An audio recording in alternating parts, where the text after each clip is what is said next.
Faccia risplendere per voi il suo volto e vi faccia grazia.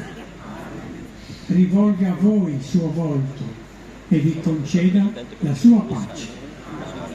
E la benedizione di Dio Onnipotente, Padre, Figlio e Spirito Santo discenda su di voi e con voi rimanga sempre.